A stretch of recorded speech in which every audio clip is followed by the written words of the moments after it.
Ladies and gentlemen, Colonel Scalia, Command Sergeant Major Celestine, family members and friends of the United States Army Marksmanship Unit, thank you for attending today's change of command and change of responsibility for the home of champions. At this time, the incoming and the outgoing Command Sergeant Major will present flowers to the incoming and outgoing spouses.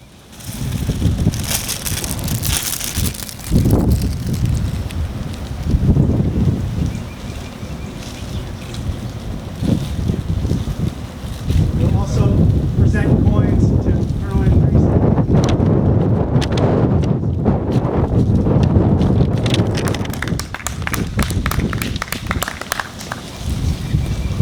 Okay.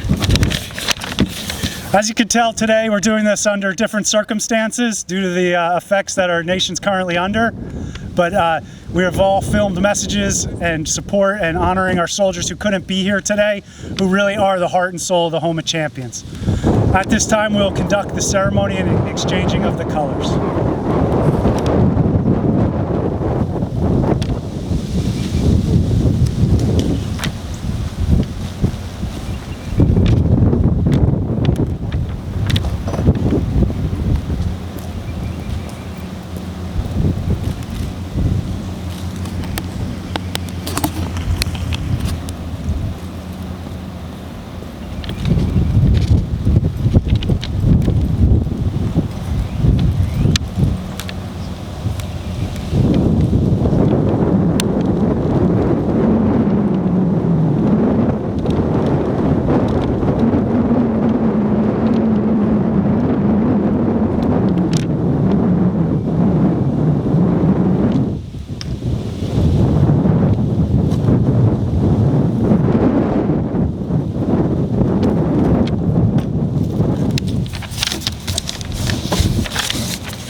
Ladies and gentlemen, at this time, it's my privilege and honor to welcome the Garrison Commander for Fort Benning, Colonel Scalia. Thanks, Sergeant. Good afternoon, everybody. Hey, this really is an honor for me to participate in this for a number of reasons. So Colonel Stallings, their brigade commander, was obviously stationed at Fort Knox and unable to be here because of the circumstances. So she contacted me and asked if I would fill in for her. She's a friend, but she knows of the relationship I've had with AMU, not just as in my roles here, but more specifically with Trey, as we've known each other for a bit. So it is an honor, not just in my personal relationship with Trey, but because of my relationship with the AMU and what I've grown to know and learn about the really extraordinary organization. So on behalf of Colonel Stallings, thanks for being here.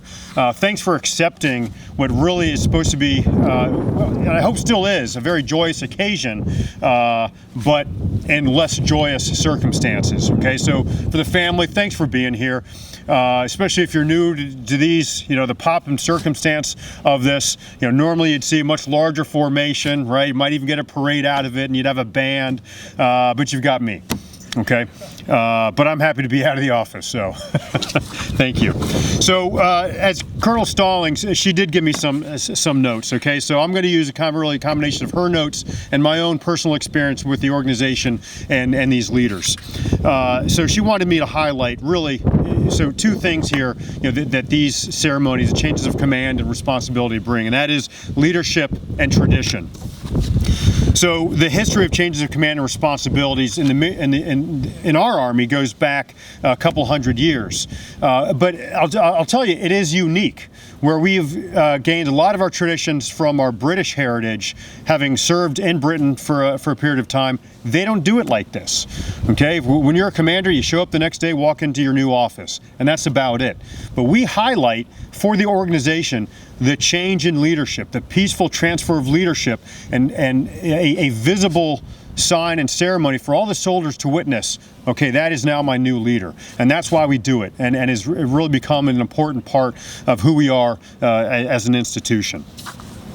So today we are saddened, because these are always bittersweet, so saddened to see Lieutenant Colonel Trey Lawrence and Sergeant Major Jason Levy depart us, but we are gladdened by the arrival of Erik Andreasen and Sergeant Major Aaron Forry. Okay, so a little bit about the Army Marksmanship Unit history, and those of you in uniform know this far better than I do. Okay.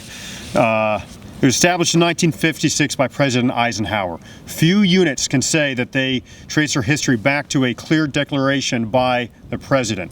And so put that in historical context, this is just the beginning of the Cold War. Okay, we've got a wall built in dividing Berlin.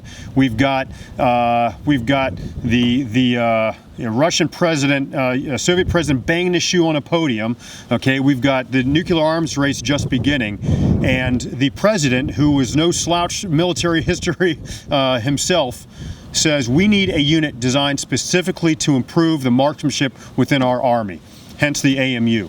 The only other organization I can think of that was designated, created specifically by a president like that is, of course, the Green Berets by President Kennedy, and that came later, mind you, okay? So there's Green Berets in the audience. Make sure you recognize that. And so the AMU has not just taken on and succeeded in that mission of improving the force, the entire force, the entire Army. It has assumed so many other responsibilities. So for over 60 years, it has gained wide world acclaim in winning hundreds of individual and team championships, over 50 world championships, and 24 Olympic medals. That is phenomenal. It really is phenomenal. And many of us know that here in Fort Benning, but I'll tell you, most of the Army doesn't. And it's really a shame. So it's all our responsibility to help promote the AMU as they promote us. More importantly is back to the original mission of the impact on the Army itself. Now, I think it's interesting, although proper, that AMU falls under Recruiting Command, because they do so much for showing the importance and the value of the Army and service to nation.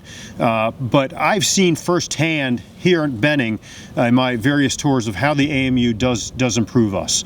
So before current company's time here, when I was a battalion commander on Sand Hill with basic combat training, General Miller, the commanding general here, stood up the Master Marksmanship Training Course, and he leaned on the AMU to start it up. So I had my drill sergeants getting training by the professionals here, by the experts here, on how to train marksmanship. And immediately, when General Miller said, I was bragging, sir, I think we can get our sharpshooters and experts up to 60%. He said, great, Matt, 80%. Okay, yes, sir. So it was, and we were able to continue to climb and achieve that because of the expertise provided and the training provided by the AMU. And that's just one example. More recently, under the leadership the past 2 years, countless mobile training teams across the Army. In fact, you guys scored a spot on the Infantry Bugler cover more recently. AMU in action. I know it was in Benning because there was snow on the ground wherever they were. Okay, but mobile training teams even bragging that West Point Cadet Field Training achieved its highest qualification and scores in its history. Probably not since 1992, I like to think. Okay, but at least in recorded history. And then so MTTs, West Point Cadets, and here in Fort Benning. So those who come into contact with AMU recognize the professionalism and expertise they bring. But it's not just in the training, it's not just in the competitions, it's also in the other major element we do here at Fort Benning, and that is improving our Army future development. So the AMU has assisted General Hodney and the cross-functional team for soldier lethality in development and in testing and development of the next generation squad weapon. Okay, this is to replace decades-old weapons, make us more lethal on the battlefield, and again, AMU has been a huge part of that. So my personal appreciation, though, extends to the AMU, as my time here as the operations officer for the MCOE, where I worked with Trey and Sergeant Major Levy and what they were doing here, and then more recently as garrison commander. You know, as a tenant unit, it's difficult. Okay, it's nice to be away from the flagpole, right? You don't have your boss here, but you still got to report to somebody. You guys have been great tenants for Fort Benning. You've been team players. When we've needed help, you've understood. You got a tax to pay, and you've been very generous in offering that support. So, in my various roles here for Fort Benning, I thank you in particular, and I know Sergeant Major will probably say the same on behalf of General Brito. So, fortunately, Trey gets to stay here as he moves over to the first SFAB. A great assignment, and I'll tell you, as the SFABs are fairly new, they are still picking just the best.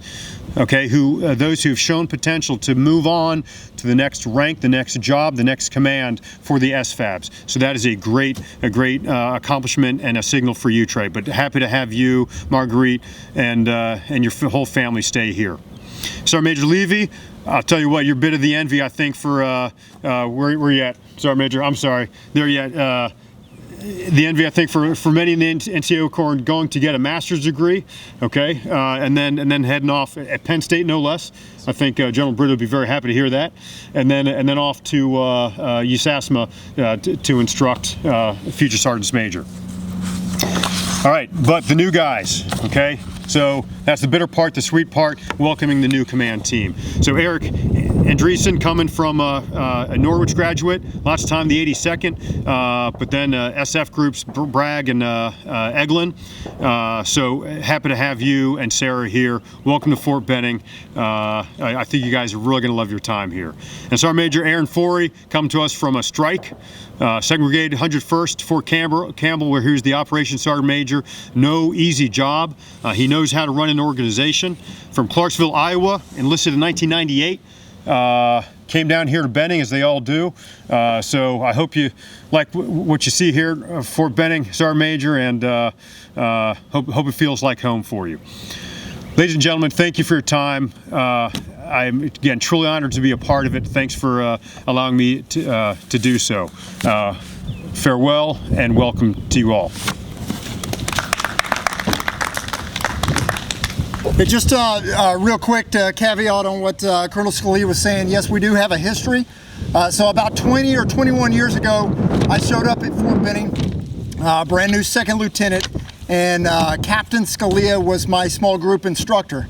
And so he was the first authoritative figure within the military that actually pulled me aside after about 2 months and said, "What the hell's wrong with you? Why can't you take anything seriously?" And sir, sad to say you weren't the last person who said that, but thank you for continuing on what my father had told me up until the military time. So appreciate that, sir. Also, I just want to say that thank you again for your words, underscoring some of the things that Sergeant Major Levy and I tried to cement in place over the last 2 years. And it's nice to see that we were noticed, that the unit was noticed. I hope in a positive light. I know there was probably a couple reports I did not send your way as the G3. I apologize for that. They're in my inbox that I just accidentally deleted, so I apologize. I was fortunate enough yesterday to have the chance to articulate some of my thoughts and share some of my feelings toward the soldiers and civilians of the Army Marksmanship Unit via our social media platform and our phenomenal PAO sections that are here today, staying at a distance. So thank you very much for that. And I won't repeat some of those things, but I just want to echo one thing, and that is what Colonel Scalia was saying, that these ceremonies that we do, it's not for the individuals involved. It's primarily a time in which we can pause and recognize the commitment to the nation and the expertise that every organization in the Army represents. And the soldiers and civilians of the Army Marksmanship, you do it so well. And I feel very humbled to have been a part of that.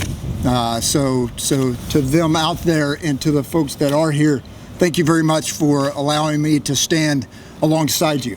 To my Army-issued best friend, Sergeant Major Levy, I can't imagine a better individual that has helped me along the way. He's seen, my lowest points during the command tenure. He was able to pick me up by the bootstraps and pull me on. someone asked me the other day, hey, what's the key to success? And I said, listen to your sergeant major. Listen to them all the time. They come from a particular positions throughout their military career where they see things through a different light and through a different lens, and they see things as it's real and it's tangible, and what those impacts are, the decisions that we make. So I know, Lieutenant Colonel Andreasen and I come from the same soft background in which we have to leverage that non-commissioned officer corps immensely. So I know that'll continue. Thank you to the incoming command team. I can't be more happier for you.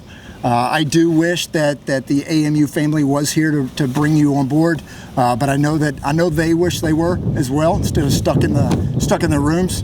They were looking to have an excuse to get out and do some hunting and fishing, but we learned the other night Facebook that is not possible. They were failing to see the secondary and tertiary effects of their actions. So anyway, I was sharing with Lieutenant Colonel Andreasen upstairs. I had this amazing transition plan set up, and that's why we brought him on board early. And then COVID-19 hits, and we weren't able to do any office calls. But the one important office call that I really wanted to make for him was the one that we executed right before the ceremony with the garrison commander, because that's the one that really matters for the next 2 years, and that's something I would just leave you with. And then lastly, just want to direct the attention to my rock and my stability, my love of my life, Lieutenant Colonel retired Dr. Marguerite. Thank you very much for leaning me up and propping me up and allowing me to focus on the soldiers, civilians of the Army Marksmanship Unit for 2 years now. Thank you. And for Juliana and Sonny, always understanding that when Papa can't be home because he's got to, use a long weekend to go to Kerrville, Texas and watch shotgunning, or going to Camp Perry, Ohio, thank you for understanding. And thank you for bombarding me with your attention when I am back at the house. So, let's see, make sure. So without further ado, I just want to say thank you. It's been a great ride. I've learned a lot from the AMU family, from the MCOE family. Thank you for bringing us in. And kind of like what last point, what Colonel Scalia was talking about, last time I was at Benning, I was a student. I had a little PTSD coming back to Fort Benning, because you put the clay beret on, you remember that? The clay beret on, and you're in that student mode, and you just feel horrible. And Margie, when she was an airborne student here, we were a little bit reluctant coming out of DC. Had spent 5 years in DC, and you would think, why in the world would you be reluctant for that? But once 2 weeks on the ground, Marguerite looked at me and said, hey, how can you extend? Because I love this place. And you're right, it is better at Benning. It is better in the MCOE family. So thank you very much for that.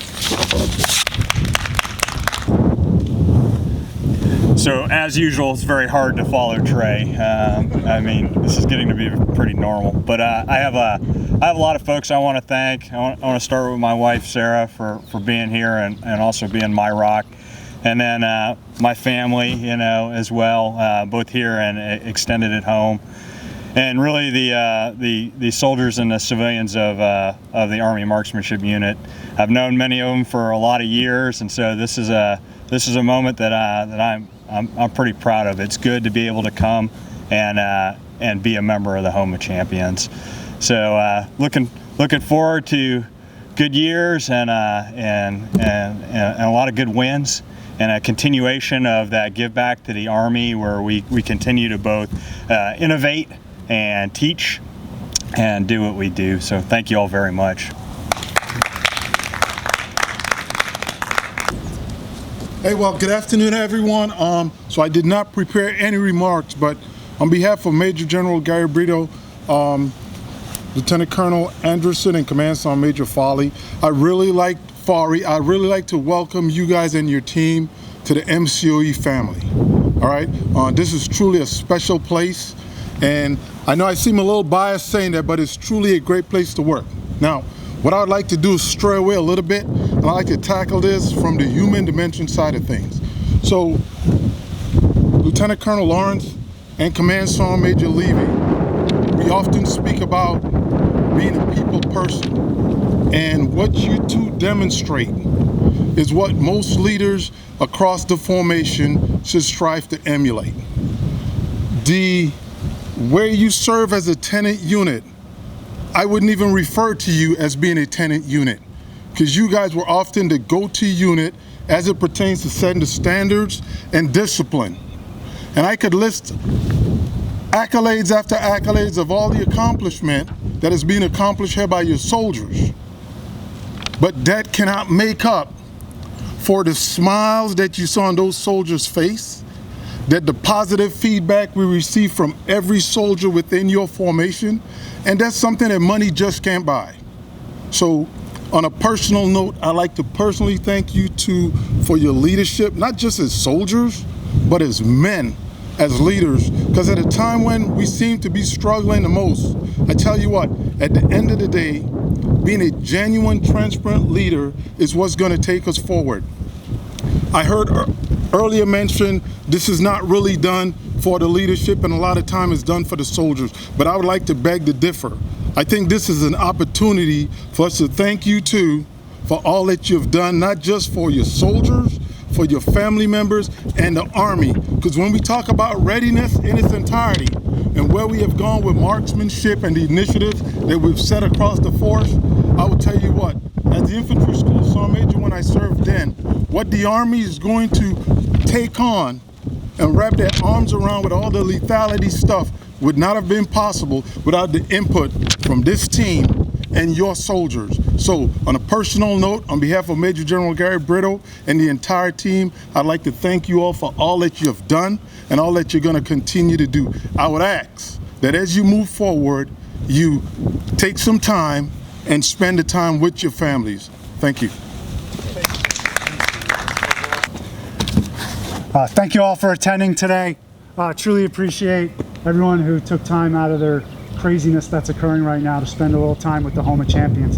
To Command Sergeant Major Celestine and Colonel Scalia, thank you for taking time. The leadership that you and General Brito and the whole team at MCOE and the installation have shown our community for the last 3 weeks through this COVID-19 crisis has been phenomenal. Your transparency and your ability to communicate with the public is keeping our soldiers and family members, the AMU, calm. So we truly, truly appreciate that. First off, I want to thank my battle buddy, Lieutenant Colonel Trey Lawrence. Before him, Lieutenant Colonel Barrows and Command Sergeant Major Tinker, who really set our team up for success. Wouldn't have been able to do what we did without you. Sir, there's nothing I could say to thank you and your family for adopting me over the last 2 years of great dinners and travel and everything you did.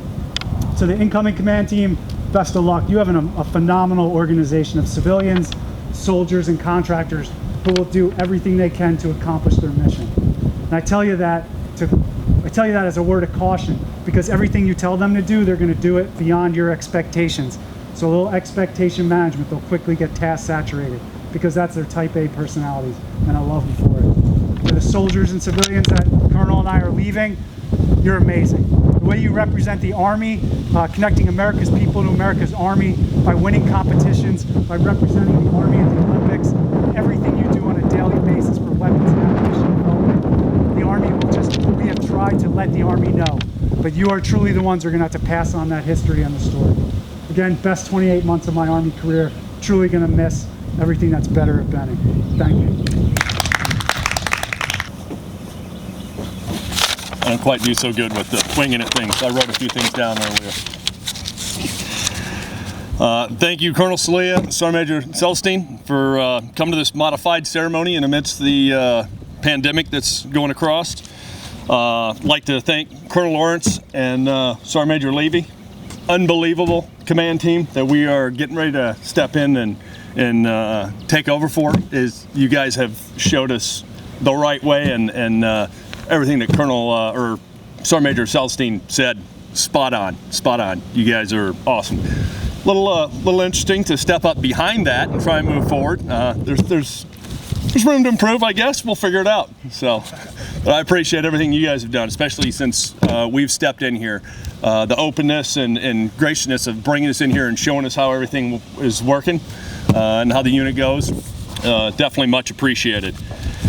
I definitely like to, realize how blessed I am. I think we, myself and Colonel Andreasen, realize the type of unit that we are stepping into. And we are truly blessed to have this and the opportunity of this. And I thank everyone that has pointed me down the path on my career that got me to this point, and kept me going. So I'd like to definitely give thanks to all the people before that. Got to thank my 3 kids that are back in Tennessee, for plugging along the Army life with me for as long as we have, and getting rid of that. But it's truly humbling to come here and see all the trophies and the plaques on the wall and everything that everybody has won, and we're supposed to step in and show leadership to truly home of champions, amazing people. So it is humbling. I'm sure that I will learn probably more than I can give back to this group of people and these humans of this amazing organization. So just want to say thank you to everybody that has got me to this point, and for having the opportunity to step in here and do what we can. So let's get back to social distancing.